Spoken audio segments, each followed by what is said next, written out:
ஜெய ஜெய சங்கரா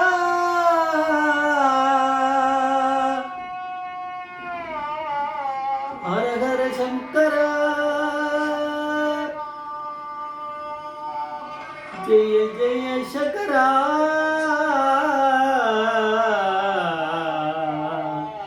ஹர ஹர சங்கரா जय जय शंकरा हर शंकरा जय जय शंकरा हर शंकरा जय जय शंकरा हर शंकरा जय जय शंकरा गुरुभ्यो नमः नमस्ते सुब्रह्मण्यम कांचीपीठम श्रीविजितं दिव्यगणवेशं कांचीं जगदं नमस्ते अपारकर्णसिद्धं ज्ञानदं शान्तरूपिणं श्री चंद्रशेखर गुरुं பிரணமாமுதானம் கலிகதேவ காட்சி வந்து யூடியூப் சேனல் பிரத்யேகமான மகாபெரியவர் பக்தருக்கு ஏற்பட்டு கொண்டிருக்கும் அணுகளை ஒவ்வொரு நாளும் ஒரு அனுபவம் வந்து ஒரு தலைப்பு இன்னைக்கு அனுபவத்தோட தலைப்பு மதங்கேஸ்வரரை பார்த்துட்டு தானே காமாட்சியை பார்க்க சொன்னார்.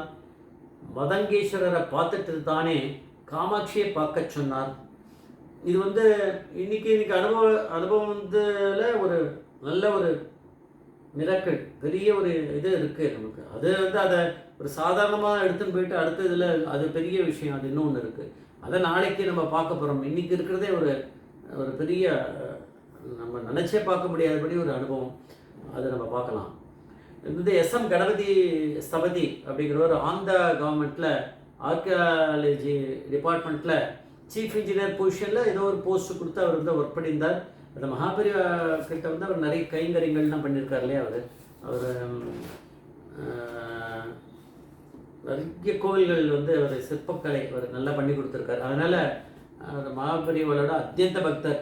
எல்லாம் காலில் விழுந்து மகாபெரிவா கிட்ட தான் எல்லாம் பேசுவார். அவர் அப்படிப்பட்டவர் ஆந்திராவில் என்டி ராமாராவ் கீழே அவர் தான் அவர் ஐடென்டிஃபை பண்ணி அவர் கூட போய் வச்சுட்டுருக்கார் கவர்மெண்ட்டில் வேலையில். திடீர்னு மடத்துலேருந்து ஒரு டெலகிராம் வந்தது, மகாபெரிவா வந்து உங்களை வந்து பார்க்க சொல்கிறார், உடனே வரணும் அப்படின்னு. தந்தி போயிருக்கு. அதனால் உடனே அவர் கிளம்பி உடனே அன்றைக்கே ஒரு ட்ரெயினை பிடிச்சி அடுத்த நாள் இங்கே வந்துட்டார். மகாபெரிவா வந்து அப்போ சர்வத்தீர்த்தக்கரை அப்படிங்கிற இடத்துல இருந்தார். அந்த இடத்துல அப்போ மடத்தெல்லாம் விட்டுட்டு அவர் இருந்த சமயம். அந்த ஜெயேந்திரர்கிட்ட எல்லாத்தையும் ஒப்படைச்சிட்டு அவர் அங்கே இருந்தார் அப்படின்னு சொல்கிறது உண்டு. அங்கே போனவுடனே அவர் நமஸ்காரம் பண்ணி வந்த உடனே நீ காஃபி குடிச்சியோ அப்படின்னு கேட்டிருக்காரு கணபதி சபதியா. இல்லை அப்படின்னார். காஃபி உனக்காக போட்டு சொல்லிருக்கேன், அங்கே இருக்கும், போய் குடிச்சிட்டு வா அப்படின்னார். போய் சாப்பிட்டுக்கு வந்தார். அப்புறம் சொன்னார், நீ வந்து என்ன பண்ணு, சர்வத்தீர்த்தக்கரையில் ஒரு சிவன் கோவில் இருக்குது, அதை நல்லா தரிசனம் பண்ணிக்கோ. அதுக்கப்புறம் பிரவாஸ்தானம் இரவாஸ்தானம் காஞ்சிபுரத்தில் இருக்கு இல்லையா, அங்கே போய் பார்த்துக்கோ. அப்புறம் மதங்கேஸ்வரரை கடைசியாக பார்த்துக்கோ, தரிசனம் பண்ணிக்கோ. அது முடிச்சுட்டு காமாட்சியை தரிசனம் பண்ணிவிட்டு அப்புறம் என்னை பார்க்கவா அப்படின்னாரு. சரி சரினார். இதெல்லாம் எல்லாத்தையும் நல்லா பார்க்கணுன்னு அர்த்தம். அப்போ பெரிய வந்து வந்தவுடனே நிறைய கேள்விகள் கேட்பார். அது அந்த புத்தியை அவர் கொடுத்துருவார். அதில் ஏதாவது ஒன்று இருக்குன்னா அதை பற்றியான கேள்வி கேட்கும்போது நம்ம பதில் சொல்கிற மாதிரி நம்மளுக்கு வந்துடும். அதனால்தான் வந்து என்ன பார்க்கணுன்னு அவரும் சொல்ல, இவரும் கேட்டுக்கல. இப்படி தான் பக்தர்கள்ட்ட இருந்திருக்கார். ஏன்னா பரமேஸ்வரன் பரிபூர்ணமாக நம்பினவா வாழலாம். உடனே பெரியவா கேட்டால், சரி நீ எப்படி போகிற அப்படின்னாரு. அவரும் முழிச்சார். அவர் எப்படி போவார், நடந்தால் இப்போ வந்திருக்கார்.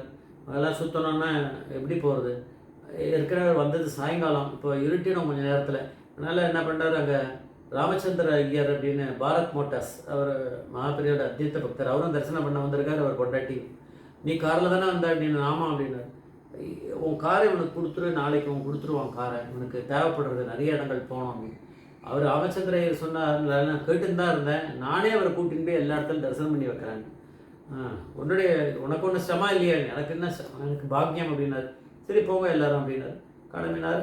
அங்கே போய் சர்வத்தீர்த்த கரையில் இருக்கக்கூடிய சிவன் அது முடிச்சுட்டு அதுக்கப்புறம் பிரவாஸ்தானம் முடிச்சு அதுக்கப்புறம் மதங்கேஸ்வரர்கிட்ட வரும்போது லேட் ஆகிடுது. இருட்டி ஆகிடுது. ஒரு 8 மணி ஆகிடுதுன்னா சில கோவில்கள் மூடிடுவா. சில கோவில் வந்து 9:30 கூட திறந்துருக்கும். அப்படிலாம் சில நிறைய கோவில்கள் இருக்கும். அது அது மாதிரி அவளுக்கு வழக்கமாக இருக்கும். அதனால் இவர் அந்த நேரம் வந்து மூடி இருக்கக்கூடாது. அதனால தான் பூட்டை தொங்குறது மதங்கேஸ்வரர்கிட்ட. சரி இதை வந்து பார்க்கலன்னு சொல்லிவிடுவோம் பெரியவா கிட்ட. முடியலையே, பூட்டி இருக்க அப்படின்னு சொல்லிட்டு நேராக காமாட்சி கோவில் உள்ளே நுழையும் போது அந்த ஏதோ ஒரு பையன் எந்த பக்கமாக வந்தான்னு தெரியல, ஏதோ ஒரு டக்குன்னு ஒரு வழியாக அப்படி வந்துட்டான். அவன் வந்து அதான் சொல்கிறார், அவன் வந்து ஆதிசங்கரர் இல்லைன்னா மகாபெரிவாளாக தான் இருக்கணும் அப்படின்னு சொல்லி கணபதி சபதி சொல்கிறாராம். தெரியாது, சிலதெல்லாம் இது போய் கேட்டிருக்கலாம், மகாபெரிவா கிட்ட கேட்க தோணலை. இருந்தாலும் இந்த மாதிரியான விஷயங்களை நம்ம கேட்கணும், நம்ம தெரிஞ்சுக்கலாமே. பெரியவாக இருந்தால் கேட்க விடாமையும் பண்ணியிருக்கலாம். பண்ணாமே நான் எப்படி பண்ணேன் பார்த்துக்கோ அப்படின்னு சொல்கிறார். அந்த பையன் வந்தவன் வந்து வெள்ளை வெள்ளைன்னு இருக்கான், நல்ல படன்னு சொல்லி நல்ல இதுவாக இருக்கு அவனை பார்த்தா. அவன் வந்து ஒரு சின்ன துண்டு கட்டின்னு இருக்கான், வெள்ளை துண்டு, நல்ல விபூதி, அங்கங்கே திருநீர் உடம்பு முழுக்க. வந்து நின்றா நேர கணபதி ஸ்தபதி கிட்ட தான் சொன்னார், உங்களை மதங்கேஸ்வரர் பார்த்துட்டு தானே காமாட்சியை பார்க்க சொன்னார், நீங்கள் நேர காமாட்சிக்கு பார்க்க வந்தால் எப்படி அப்படின்னு ஏதோ ஒரு மிரட்டுற மாதிரி துணியில் கேட்டானா. இல்லை அது பூட்டி இருக்கா, இப்போ போய் பாருங்க அப்படின்ட்டு அவன் போயிட்டான். அதனால் என்ன பண்ண, அவள் திருப்பி டேர்ன் அடிச்சு, இந்த பையன் அவளுக்கு அந்த இடத்துல புத்தி கூட தோணலை. எல்லாருக்கும் 3 பேருக்குமே நம்ம எங்கே சர்வதீர்த்த கரையில் மகாபிரிவா நம்மளுக்கு கொடுத்த இன்ஸ்ட்ரக்ஷன், அது எப்படி இந்த பையனுக்கு தெரியும்? அதான் சொல்கிறார், அவன் வந்து ஆதிசங்கரோ இல்லை மகாபிரிவாளோ தான் அப்படின்னு நல்லா அடித்து கூட சொல்ல முடியும். ஆனால் இதை நான் பெரியவா கிட்ட சொல்ல விட்டுட்டேன் அப்படின்றாரு கணபதி சரதி.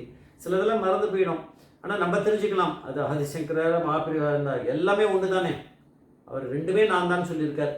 அப்புறம் என்ன பண்ணார், நேராக அங்கே போனால் மதங்கேஸ்வரர் கோயில் போனால் அங்கே இந்த இடம் பூட்டி தான் இருக்கா. ஆனால் பக்கத்தில் ஒரு செக்யூரிட்டி இருக்கான், கையில் வந்து ஒரு பெட்ரோபாக்ஸ் லைட் வச்சுட்டு இருக்கான்.